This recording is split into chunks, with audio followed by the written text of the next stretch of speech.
आज म थोरै फरक कुरा गर्दैछु। सधैँ जसो साहित्य र किताबका पानामा रमाउने म आज फिल्मको कुरा गर्दैछु। किनभने यो फिल्म मात्रै होइन, यो एउटा साहित्य हो जसको हरेक दृश्यमा कथा बगिरहेको छ, हरेक संवादमा कविता झल्किरहेको छ। म कुरा गर्दैछु चलचित्र उनको स्वेटरको। मैले यो फिल्म हेर्ने मौका पाएँ। काठमाडौँको प्रोडक्सन र नवीन चौहानको डिरेक्सनमा बनेको यो फिल्म साँच्चीकै मन छुनेछ। फिल्मको संरचना, संवाद, पात्रहरूको चित्रण सबैले एउटै कुरा भन्छ। यो चलचित्र कला र साहित्यको संगम हो। वयस्कदेखि वृद्धसम्म सबैका लागि अर्थपूर्ण र समर्पित भएर बनेको छ यो मुभी। यति मिठो, गहिरो र आफ्नै माटोको अनुभूति दिन सक्ने चलचित्र बिरलै पाइन्छ। उनको स्वेटर केवल हेर्ने होइन, महसुस गर्ने फिल्म हो। एउटा मिठो प्रेम कथा र नेपाली समाजको विभिन्न पाटाहरू झल्काउने यो फिल्म साँच्चीकै रमाइलो छ। फिल्मका हरेक कलाकारले आफ्नो दायित्व मजाले निर्वाह गर्नुभएको छ। पाँचथर पूर्वेली परिवेशमा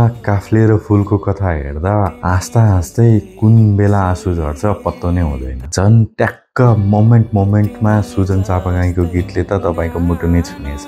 गीत त निकै पपुलर छन्, तपाईहरुले सुन्नु नै भएको होला। मलाई पनि मुभी हेर्न जाँदा चाहिँ गीत जति पपुलर भए मुभी नि त्यही एक्सपेक्टेसनमा छ त भन्ने थियो, तर सोचे भन्दा धेरै राम्रो रहेछ मुभी। नेपाली चलचित्र यति मौलिक, यति जीवन्त भनिन्छ नि अर्ग्यानिक पनि बनेको देख्दा मैले आफैले आफूलाई रोक्न नसकेर यो मुभीको रिभ्यू भिडियो भन्दा पनि रेकमेन्डेसन भिडियो बनाए। फुर्सद मिलाएर उनको स्वेटर हेर्न जानु होला। तपाईको नेपाली सिनेमा प्रतिको जुन दृष्टिकोण छ त्यो अवश्य फेरिनेछ। नेपाली सिनेमालाई उनको स्वेटरले थप उचाइ दिएको छ भन्ने मलाई लागेको छ। पक्कै पनि तपाईहरुले हेरिसकेपछि त्यो महसुस गर्ने हुनेछ। हेरिसकेपछि कस्तो लाग्यो तल कमेन्ट गरिदिनुहोस्।